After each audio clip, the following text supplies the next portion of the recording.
1 year after the Council's betrayal, Admiral Webb's fleet emerged from hyperspace at the edge of the Nexus Prime system. The sight before them would have been impossible to imagine when this war began. The once mighty Council home fleet was scattered in a desperate defensive formation around their capital world. 60 ships total. A year ago, they had commanded thousands. Webb stood on the bridge of the Retribution, studying the tactical display. Around him, his officers worked with the quiet efficiency of people who had learned to fight a war that no military academy had ever imagined. Commander Vasquez reported from the tactical station. "Admiral, we count 63 Council vessels. Mixed classes, but they're staying close to the planetary defense grid." "Any sign of civilian evacuation?" Webb asked. Captain Chen, now serving as intelligence officer, consulted her reports. "Massive exodus over the past 3 months. Most government officials and their families have relocated to outer systems. The planet's population is down to essential personnel only." Webb nodded. The Council leadership wasn't completely stupid. They knew what was coming. Dr. Park looked up from his AI coordination station. "Admiral, I'm detecting some unusual energy signatures from the Council fleet. They appear to have weapons we haven't encountered before." "New weapons designed specifically to fight us?" "That would be my assessment, sir." Webb felt a moment of grim satisfaction. "Good. It means they've been taking us seriously."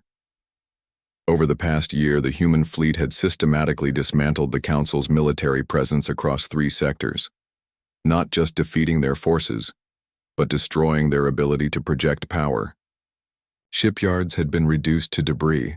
Supply depots had been captured or eliminated. Training facilities had been shut down.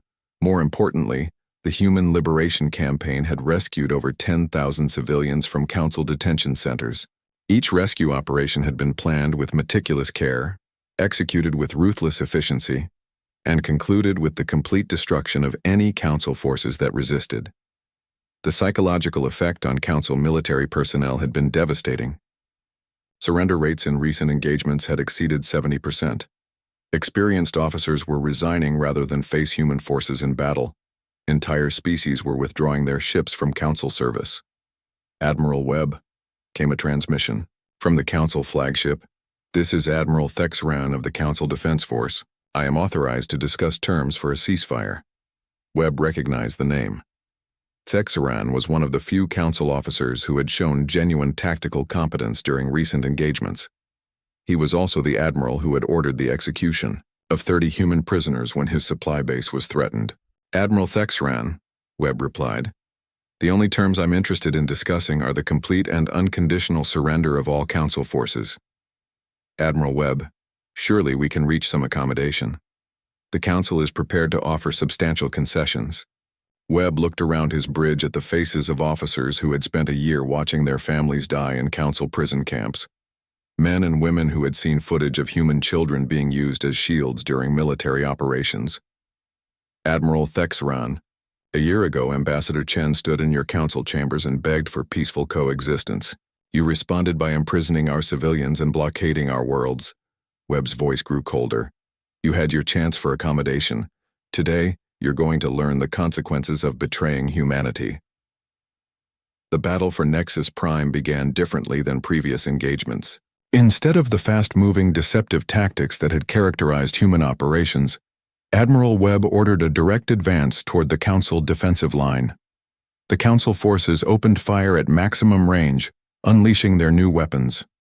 Particle beams designed to overload human ship systems. Guided missiles with warheads specifically calibrated to penetrate human armor. Energy fields that could disrupt the AI coordination systems that gave human fleets their advantage. For the first few minutes, it looked like the Council's new weapons might actually work. Several human ships took heavy damage. 2 destroyers lost power completely and began drifting. But then the human fleet demonstrated why a year of constant warfare had made them the most dangerous military force in the galaxy. Instead of retreating, when faced with superior firepower, the human ships adapted their tactics in real time. Dr. Park's AI systems analyzed the new weapons' capabilities and developed countermeasures within minutes of first contact. Ships that had been damaged, continued fighting with reduced capability rather than withdrawing. Vessels that lost main power switched to backup systems and kept advancing. When conventional weapons proved insufficient, human ships began using improvised tactics that shocked even their own crews.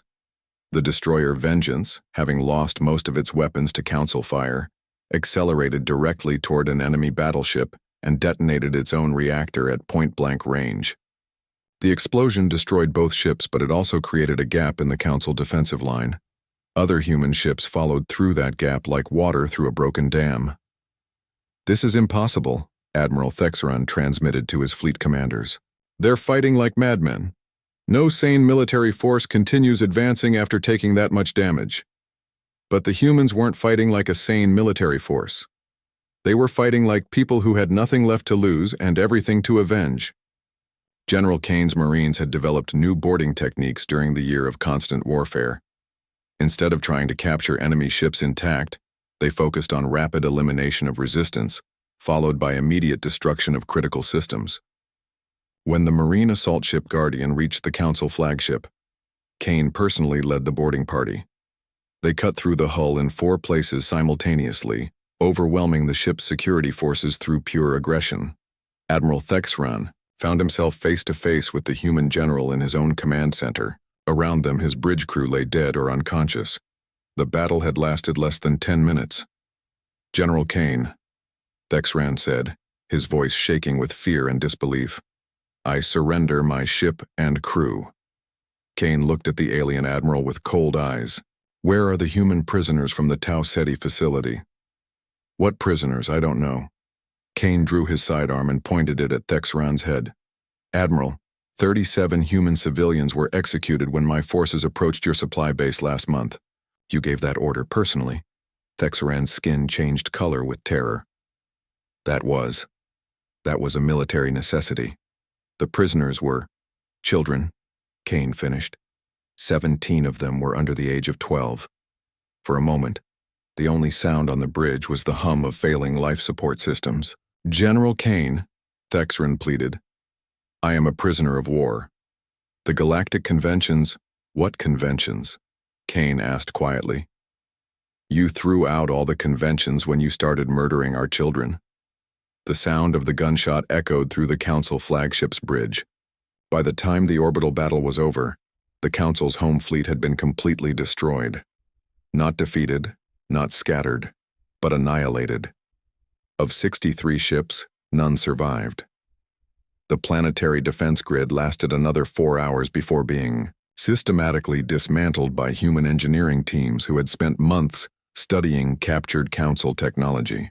When the last defensive satellite was destroyed, Admiral Webb opened a communication channel to the planet below. "Citizens of Nexus Prime, this is Admiral Marcus Webb of the Earth Fleet. Your military forces have been defeated. Your orbital defenses have been eliminated. Your planet is now under human control." He paused, looking at the blue-green world that had been the center of galactic civilization for over 1,000 years. "However, Earth has no interest in conquering your world or ruling your people. We came here for one purpose only, to ensure that humanity is never again betrayed by those we trusted." Another pause. "The Council chambers where humanity's application for membership was rejected will be destroyed. The military installations that supported the blockade of human space will be eliminated. The detention facilities where our people were imprisoned will be reduced to rubble." Webb's voice grew harder. "But your civilians will not be harmed. Your non-military infrastructure will remain intact. Your people will be free to rebuild their government however they choose." The final pause was the longest, with one condition. "Any future government on this world will formally recognize humanity's right to exist and defend itself. Any attempt to interfere with human space, any aggression toward human colonies, any threat to human civilians anywhere in the galaxy will result in our immediate return. And next time, we will not be so merciful." The destruction of the Council chambers was broadcast across the galaxy.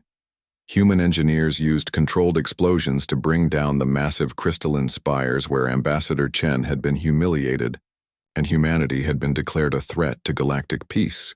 As the towers fell, They took with them the last symbol of the galactic order that had existed for millennia.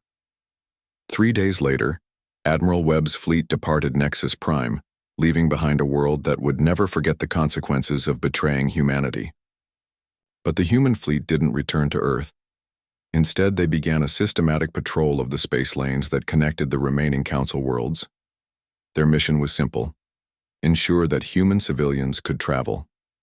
The Shadow Gate opened like a wound in space itself. Captain Mordak watched his instruments go wild as the ancient artifact began to tear reality apart. Energy readings climbed beyond anything his ship could measure. Space around the gate twisted and folded in ways that hurt to look at. "Captain," his communications officer shouted over the alarms, "I'm picking up massive objects coming through the gate." The first ship emerged from the tear in space like a nightmare made real. It was the size of a small moon, black as the void between stars, and covered in spikes that seemed to absorb light itself. More ships followed, dozens, then hundreds, of vessels that looked like they had been grown rather than built. "Get us out of here," Mordak ordered. "Send an emergency signal to High Command. Tell them—" His words were cut off as one of the alien ships turned toward the Seeker's Dream. A beam of pure darkness struck the Korthak vessel. Captain Mordak had just enough time to see his hull begin to dissolve before everything went black. The message drone launched automatically, carrying the final sensor readings toward Confederation space. It would take 6 days to reach the nearest outpost. The galaxy had 6 days before it learned about the Devourers. On Nexus Prime, the emergency council meeting stretched through the night. Representatives from every major power argued about the energy readings from the Shadow Gate. Some called for immediate investigation.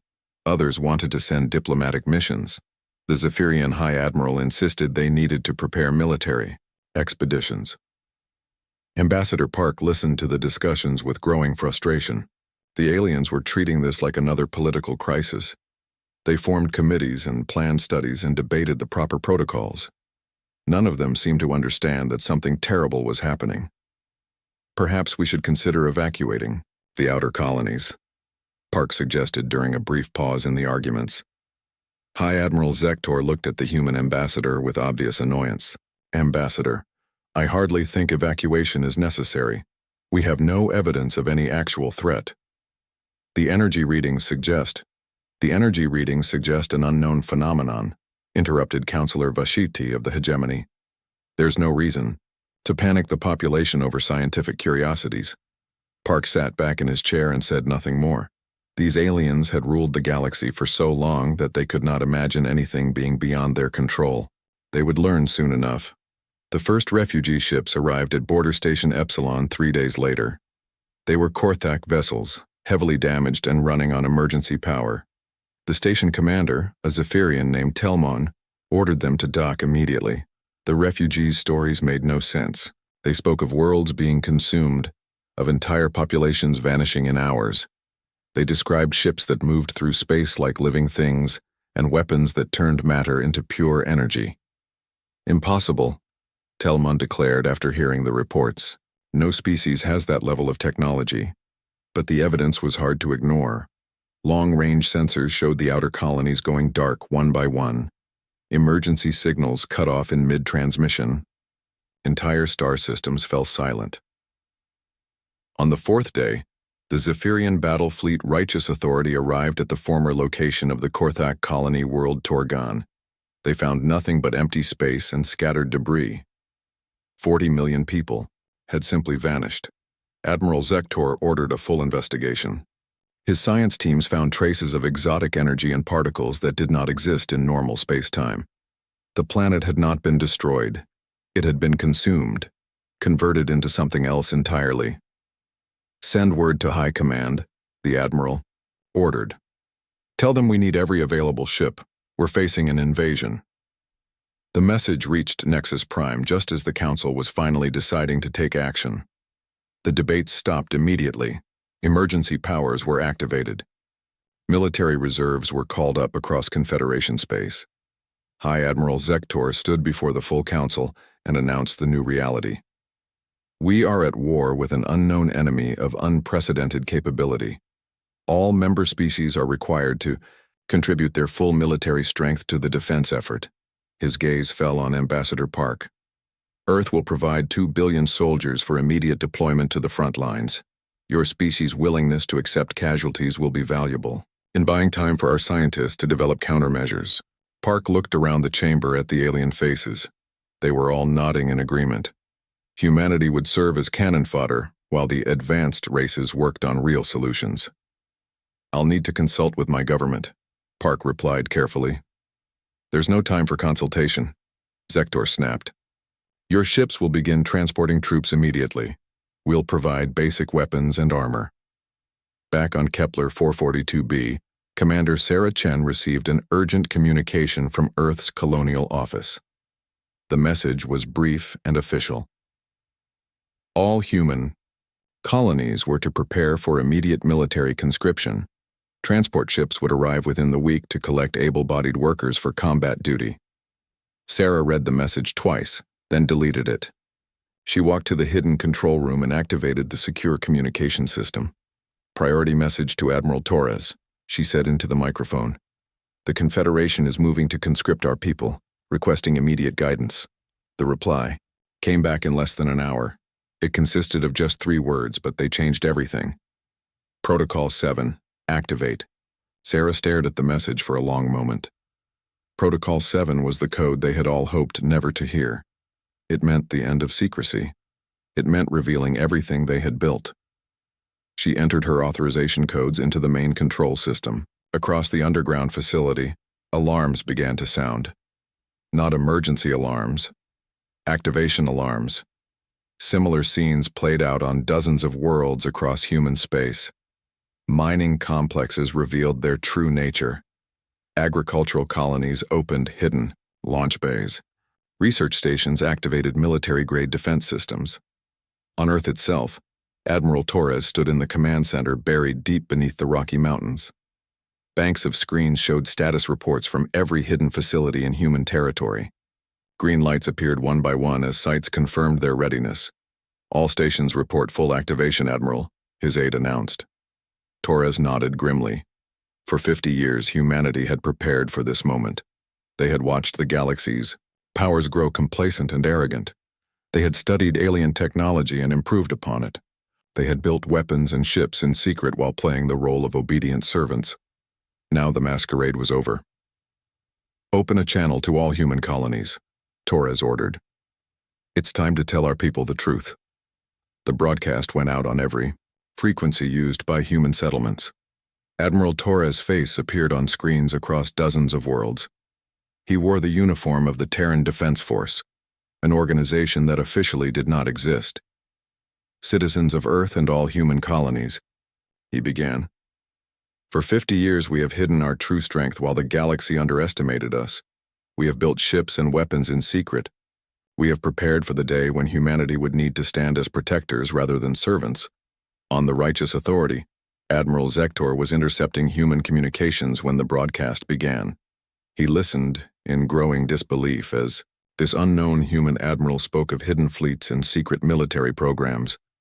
That day has come, Torres continued. An ancient enemy has returned to threaten all life in the galaxy. The Confederation has failed to protect its citizens. Humanity will not fail. Across human space, massive doors began to open.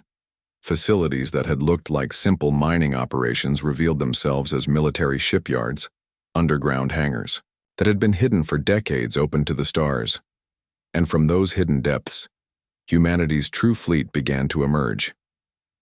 The ships that rose from Kepler 442b were unlike anything in the Confederation databases. Sleek and predatory, they moved, with a grace that suggested advanced propulsion systems. Their hulls gleamed with materials that seemed to shift between mirror-bright and matte black. Sarah Chen stood on the bridge of the lead vessel, the cruiser Defiant Dawn. Around her, officers worked at control stations that incorporated technology from a dozen different species, all of it improved and refined by human engineers. All ships report ready status, Commander, her tactical officer announced. Set course for the outer colonies, Sarah ordered. Maximum speed. Let's show the galaxy what humans can really do. As the human fleet jumped to hyperspace, Admiral Zektor was still staring at his communications console in shock. According to his sensors, over 300 ships had just launched from what was supposed to be a simple mining world. "Sir," his aide said quietly. "What are your orders?" Zektor looked at the tactical display showing the approaching Devourer forces. His own fleet numbered 200 ships. The unknown enemy seemed endless. And now he had just learned that humanity, weak, primitive humanity, had been hiding, a fleet that might be larger than his own. "Open a channel to the human ships," he said finally. "I think we need to talk." Admiral Marcus Torres materialized on the bridge of the Zephyrian flagship through a transport beam that should not have existed. The aliens had no record of humans possessing teleportation technology, yet here he stood in full military dress, uniform, calm and confident. "Admiral Zektor," Torres said with a slight nod. "Thank you for accepting this meeting." The Zephyrian admiral stared at the human officer. Torres was shorter than most Zephyrians, but he carried himself with the bearing of someone accustomed to command. His uniform was made from materials that seemed to absorb sensor scans, and the rank insignia on his chest incorporated designs that hurt to look at directly. "How did you get aboard my ship?" Zektor demanded. "Quantum displacement," Torres replied, casually. "We've been working on it for about 20 years. Would you like to discuss our technology, or shall we focus on the immediate threat to galactic civilization?" Around the bridge, Zephyrian officers were quietly running scans on the human admiral. Their results made no sense. According to their instruments, Torres was simultaneously present and not present, as if he existed in multiple dimensions at once. "Your fleet," Zektor said slowly. "The intelligence reports claim you have over 1,000 ships. That's impossible. We monitor all human military production." Torres smiled. "Admiral, you monitor what we allow you to see. For 50 years, humanity has been preparing for a threat like this. We studied the ancient records about the Shadow Gate. We investigated the few surviving artifacts from the last Devourer incursion. We knew they would return." "That's impossible. The last incursion was over 10,000 years ago. There are no human records from that time." "No, but there are precursor records, hidden archives on dead worlds that your species never bothered to explore thoroughly. Humans are very good at finding things others overlook." On the main screen, sensor readings showed the approaching Devourer fleet.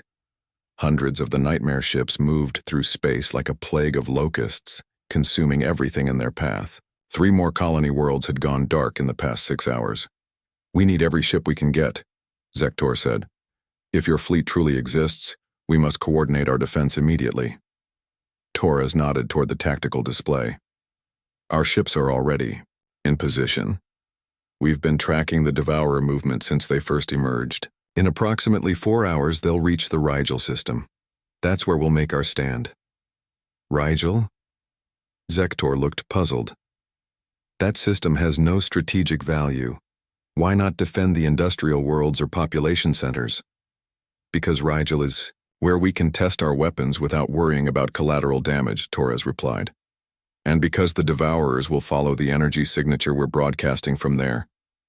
Before Zektor could ask what energy signature, alarms began sounding throughout the Zephyrian fleet.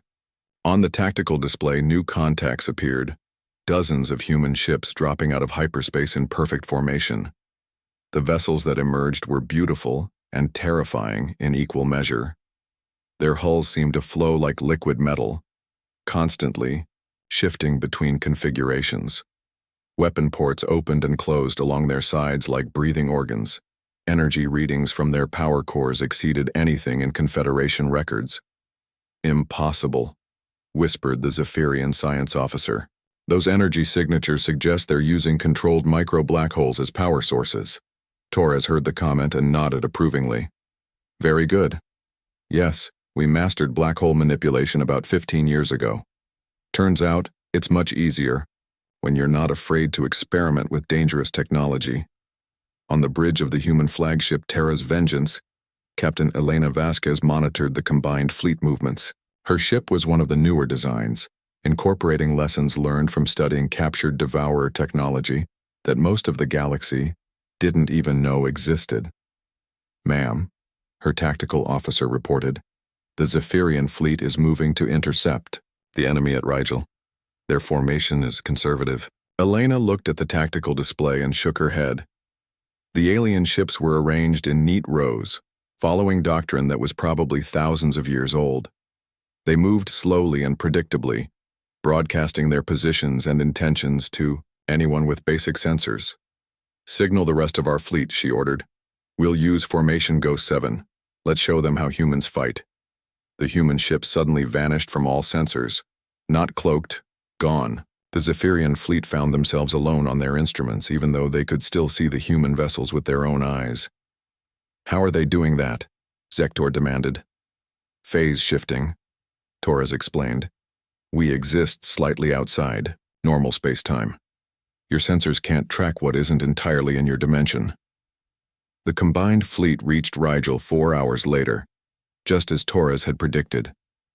The Devourer force was already there, consuming the system's asteroids and turning the raw matter into more ships. Their fleet had grown by nearly 30% since emerging from the Shadow Gate. The lead Devourer vessel was the size of a small moon, covered in spikes that pulsed with dark energy. Smaller ships swarmed around it like parasites, each one capable of destroying a normal starship with a single shot. "All ships, this is Admiral Zektor," the Zephyrian commander broadcast. "Engage the enemy. Protect the civilian evacuation routes." The Zephyrian fleet opened fire with their most powerful weapons. Brilliant beams of energy struck the Devourer ships, causing impressive explosions that did absolutely no damage. The enemy vessels absorbed the energy and used it to grow larger. "Conventional weapons don't work," Torres observed calmly. "They feed on normal energy. You need to disrupt their quantum structure." "How do we do that?" Zektor asked desperately as his fleet's attacks proved useless. "Like this," Torres replied. The human fleet suddenly reappeared on sensors, but now they were inside the Devourer formation. Ships that had been light years away materialized directly next to enemy vessels. The humans opened fire with weapons that seemed to tear holes in space itself. Captain Vasquez watched as her ship's Reality Ripper cannon struck a Devourer cruiser. The enemy vessel didn't explode. It simply ceased to exist as if it had been edited out of reality. Around her, other human ships were using similar weapons with devastating effect. "Target the big one," she ordered. "All ships, focus fire on the mothership." The human fleet concentrated their fire on the massive Devourer vessel. Reality Rippers, quantum torpedoes, and phase cannons struck the creature from all directions. For the first time since emerging from the Shadow Gate, a Devourer ship showed signs of damage, but the victory came at a cost. The dying mothership released a wave of dark energy that caught 3 human destroyers. The ships aged 10,000 years in an instant, crumbling to dust as their crews screamed. "Pull back," Vasquez ordered. "Maintain distance and keep firing." The battle raged for 6 hours. Human ships darted in and out of normal space, striking at the Devourers with weapons that violated several laws of physics. The Zephyrian fleet provided support, their conventional weapons useless against the enemy, but effective at destroying the smaller creatures that the Devourers spawned. When the last enemy ship fell silent, both fleets were battered and exhausted. But they had won. For the first time since the Shadow Gate opened, the Devourers had been stopped. Admiral Zektor stood on his damaged bridge and stared at the tactical display. The human fleet had lost 12 ships in the battle, but they had destroyed over 200 Devourer vessels. More importantly, they had proven that the enemy could be defeated. "Admiral Torres," he said into his communicator, "your species has surprised us today. Perhaps we should discuss a new arrangement." Torres's voice came back steady and confident. "Admiral, humanity didn't spend 50 years preparing just to be your surprise weapon. We built this fleet to protect the galaxy, not to serve it. If you want our help, you'll need to accept us as equals." On Nexus Prime, Ambassador Park received an urgent message from the Confederation Council. For the first time in galactic history, a human was being invited to join the Inner Defense Council. The same aliens who had dismissed humanity that morning were now begging for their protection. Park smiled as he read the message. Then he sent a reply that would echo through history. Humanity accepts your invitation, but we come as partners, not servants. The age of human subservience is over. In the depths of space, more devourer fleets were stirring. The victory at Rigel was just the beginning. But now the galaxy knew the truth about humanity. They were not the weak servants everyone had believed them to be. They were the guardians who had been watching and waiting in the shadows, preparing for the day when the galaxy would need them most. That day had come, and humanity was ready. The news of humanity's victory at Rigel spread across the galaxy like wildfire. On every Confederation world, beings who had never given humans a second thought suddenly found themselves studying tactical reports and energy readings that defied explanation. Ambassador Park walked into the Inner Defense Council chamber for the first time in his career. The room was smaller than the main council hall, reserved for the galaxy's most powerful military leaders. Ancient Zephyrian admirals sat next to Korthak warlords and hegemony fleet commanders. They all turned to watch as the human entered. Ambassador Park greeted Supreme Admiral Morgeth of the Korthak Empire. The massive warrior's voice carried grudging respect. Your species has proven more capable than we assumed. Park took his seat at the circular table. The chair had been hastily added, clearly not part of the original design. Admiral, humanity has always been capable. You simply chose not to notice. The room fell silent. In the old days, such a comment from a human would have been met with laughter or anger. Now, with the tactical reports from Rigel fresh in everyone's minds, no one dared to dismiss human capabilities. Let's focus on the current situation, interrupted High Admiral Zektor. Our combined fleet stopped one Devourer invasion force. Intelligence suggests there are at least 6 more still coming through the Shadow Gate. Park activated a holographic display that showed his own intelligence reports.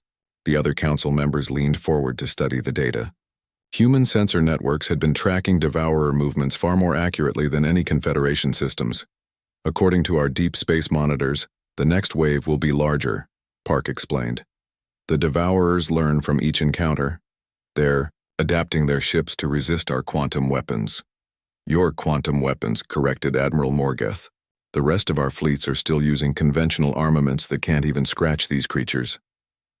Which brings us to our first decision, Park said calmly. Humanity is willing to share our technology, but not as a junior partner. If you want our help, you'll need to accept us as equals in all future planning. The alien admirals exchanged glances. 3 days ago, they would have laughed at such demands from a human. Now, with their own weapons proving useless against the Devourers, they had little choice. What are your terms?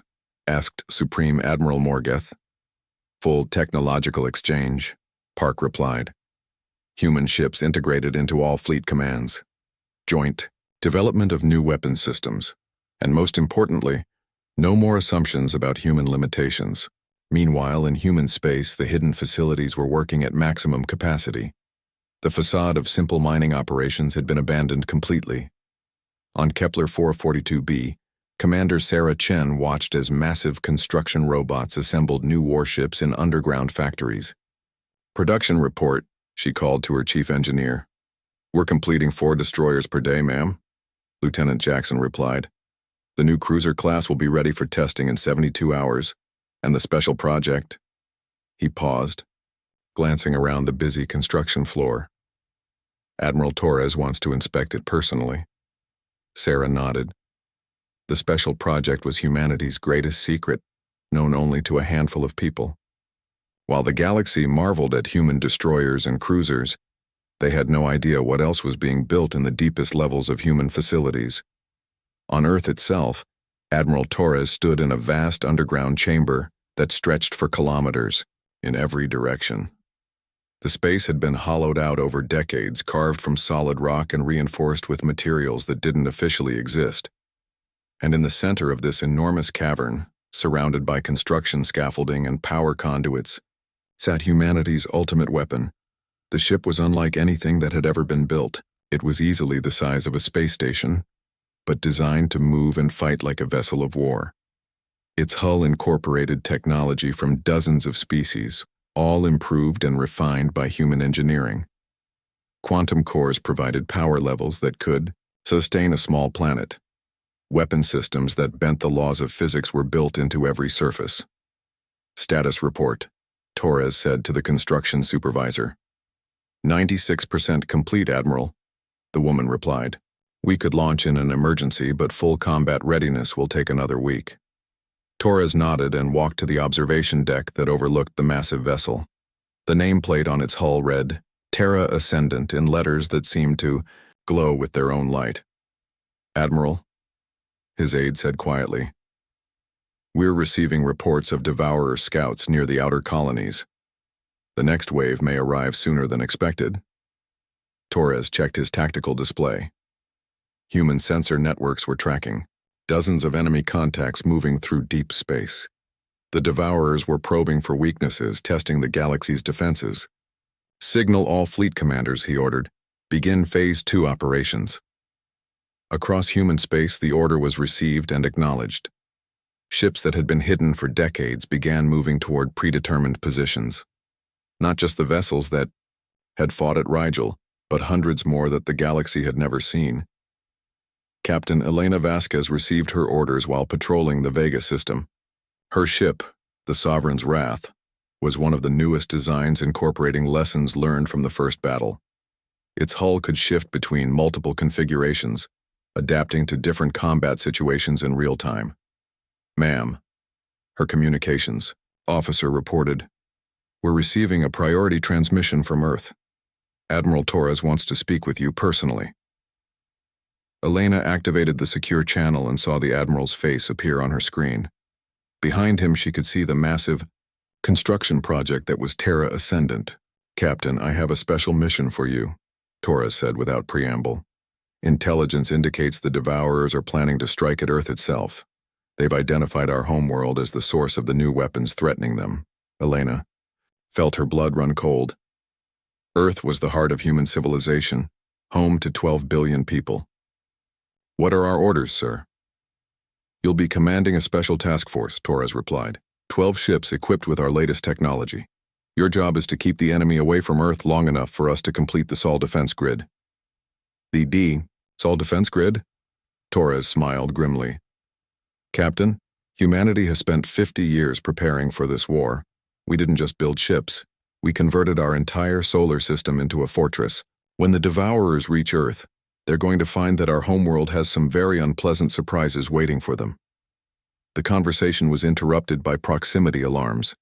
Elena's sensor officer called out a contact report. "Ma'am, massive energy signature approaching from the outer system. It's not showing up on normal sensors." On the main screen, space itself seemed to ripple and tear.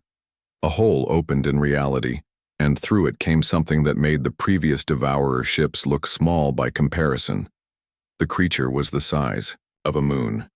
Its surface covered in writhing tentacles that existed in multiple dimensions simultaneously. "Contact Admiral Torres," Elena ordered.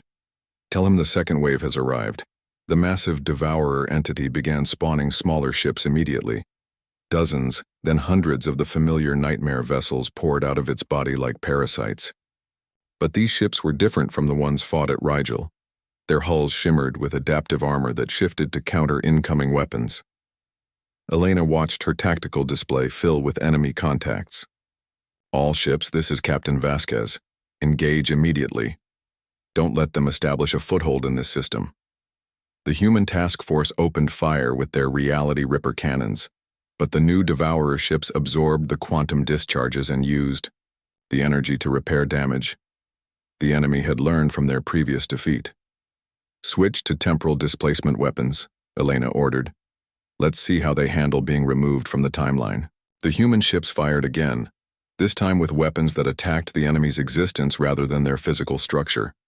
Several Devourer vessels simply vanished, erased from history. But the massive mothership creature began to glow with dark energy, and space around it started to warp. "Ma'am?" the sensor officer called out. "That thing is generating a reality distortion field. It's making our quantum weapons unstable." Elena realized they were facing an enemy that could adapt faster than human technology could evolve. The Devourers weren't just learning to counter their weapons, they were changing the fundamental laws of physics in the local area. All ships, fall back to the inner system, she ordered. We need reinforcements. As the human task force retreated, the Devourer fleet began its advance toward Earth. Behind them, the massive entity started consuming the planets of the outer system, converting matter into energy and energy into more ships. Admiral Torres received the reports in his command center beneath the Rocky Mountains. The second wave was larger, smarter, and more dangerous than anything they had prepared for. Worse yet, the enemy was heading directly for humanity's homeworld. Activate the Sol defense grid, he ordered. All stations, prepare for full defensive operations.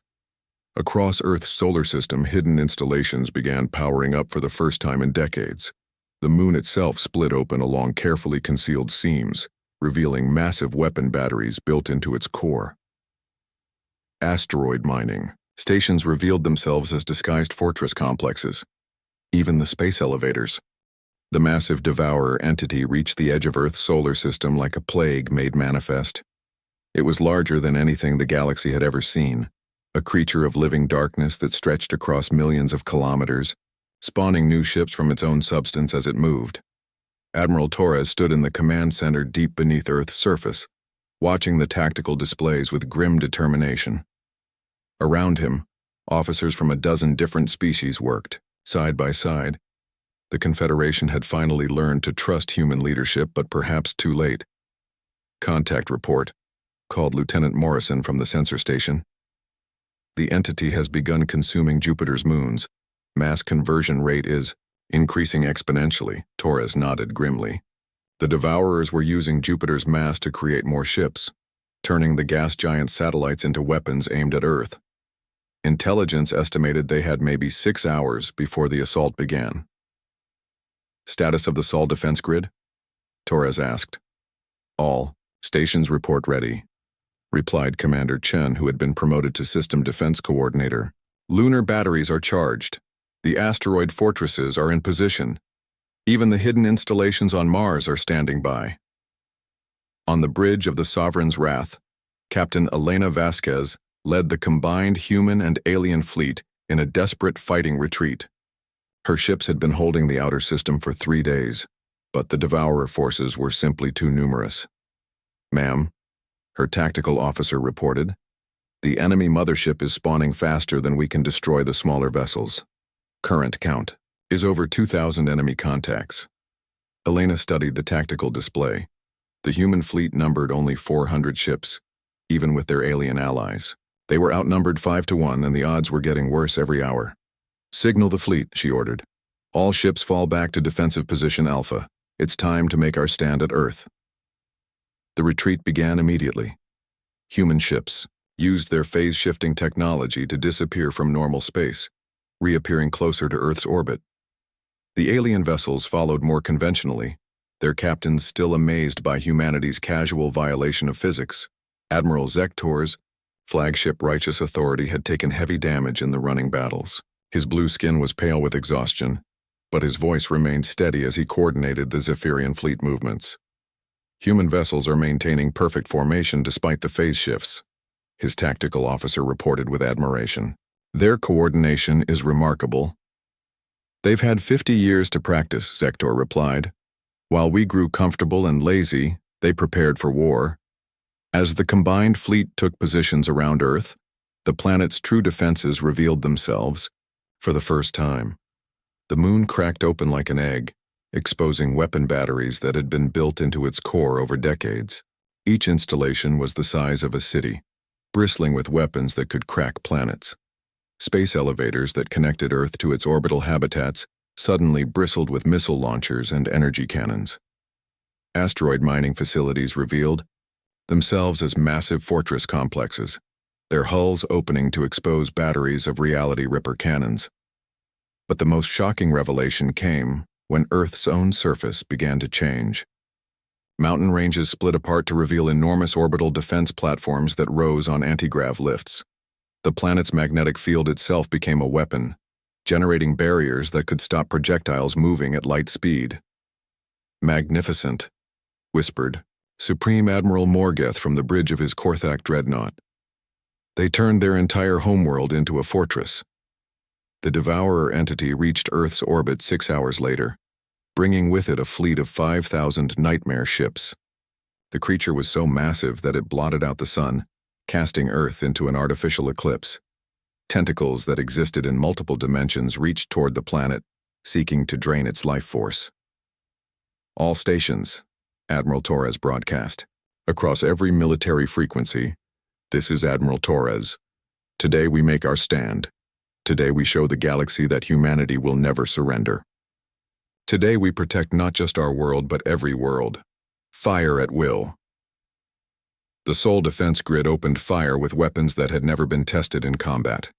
The moon's core batteries launched projectiles that existed outside normal time, striking the Devourer entity before they were actually fired.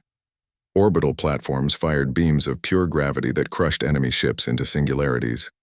The Devourer fleet responded with weapons of their own. Dark energy beams that aged matter to dust struck the human defenses. Reality-warping projectiles turned sections of space inside out. Ships that existed only partially in normal dimensions phased through shields and armor to attack directly. Captain Elena Vasquez led her task force in a desperate assault on the entity's core. Her ship had been upgraded with humanity's most experimental technology, including weapons that attacked the target's quantum existence. "Target the creature's central mass," she ordered. "All ships, maximum firepower." The human fleet concentrated their fire on the Devourer entity's heart. Reality rippers, quantum torpedoes, and temporal displacement weapons struck the creature from all directions. For the first time, the massive being showed signs of real damage, but the victory came at a terrible cost. The dying entity released a wave of pure entropy that caught dozens of ships. Human, Zephyrian, and Korthak vessels aged into dust in seconds, their crew's final screams echoing across communication channels. "Pull back," Elena ordered, but it was too late. The entropy wave was spreading, threatening to consume Earth itself. In the command center, Admiral Torres watched the disaster unfold on his tactical displays. The wave of destruction was heading directly for Earth's surface. Even the planet's shields couldn't stop pure entropy. "Sarah," he said quietly into his communicator, "it's time." Commander Chen had been waiting for this moment for years. Deep beneath the Rocky Mountains, in a chamber even more secret than the fleet construction facilities, sat humanity's ultimate weapon. Not a ship, but something far more dangerous. "Activate the Terra Ascendant," she said to her team. The massive vessel that Torres had been inspecting rose from its underground dock on pillars of controlled gravity. But as it emerged into the light, its true nature became clear. The Terra Ascendant wasn't just a ship. It was a mobile piece of Earth itself, complete with its own atmosphere and gravity. The vessel's weapons were beyond anything the galaxy had imagined. Reality anchors that could lock the laws of physics in place, quantum negation fields that could unmake anything they touched. And at its heart, a weapon that could rewrite the fundamental structure of space-time itself. Captain Elena watched, in amazement, as the Terra Ascendant rose from Earth's surface. The ship was beautiful and terrible, like a mountain that had learned to fly. Its hull gleamed with materials that seemed to exist in multiple dimensions simultaneously. "All ships," Admiral Torres' voice came across the communication channels. "Fall back and let Terra Ascendant work." The massive vessel moved toward the spreading entropy wave with surprising grace. As it approached the destructive energy, reality anchors along its hull began to activate. Space-time itself solidified around the ship, creating a bubble of stable physics in the chaos. Then the Terra Ascendant fired its primary weapon. The quantum negation beam struck the entropy wave and simply erased it from existence, not destroyed or dispersed, deleted from reality as if it had never been. The wave that should have consumed Earth vanished without a trace. But the weapon's effects didn't stop there. The beam continued through space, striking the damaged Devourer entity at its core. The creature's dying scream echoed across dimensions as its quantum structure collapsed. The smaller Devourer ships, cut off from their source, began to fall apart immediately. Without the entity's dark energy to sustain them, they crumbled into constituent atoms. In less than an hour, the invasion fleet that had threatened to consume Earth was nothing but cosmic dust. Admiral Torres stood on the bridge of the Terra Ascendant as it returned to Earth's surface. Around him, officers from every species in the Confederation worked together, no longer divided by old prejudices. "Signal from the Shadow Gate," reported the communications officer. "It's collapsing." The quantum negation beam disrupted its connection to wherever the devourers came from. Torres nodded with satisfaction. "Send word to all Confederation worlds. The immediate threat is over, but the galaxy has learned an important lesson." On Nexus Prime, Ambassador Park addressed the full Galactic Council for the first time as an equal. The chamber was packed with representatives who had once dismissed humanity as primitive servants. "The age of human subservience is over," Park announced. "We have protected this galaxy not because we were ordered to, but because it was the right thing to do. From this day forward, humanity takes its place as guardians of galactic peace." The alien representatives voted unanimously to restructure the Confederation. Humanity would lead the new Galactic Defense Force, with Earth serving as the military headquarters for all member species. Months later, Admiral Torres stood on the observation deck of Terra Ascendant, now serving as the flagship of the Galactic Defense Fleet. Through the transparent aluminum windows, he could see ships from dozens of species training together in Earth's orbital space.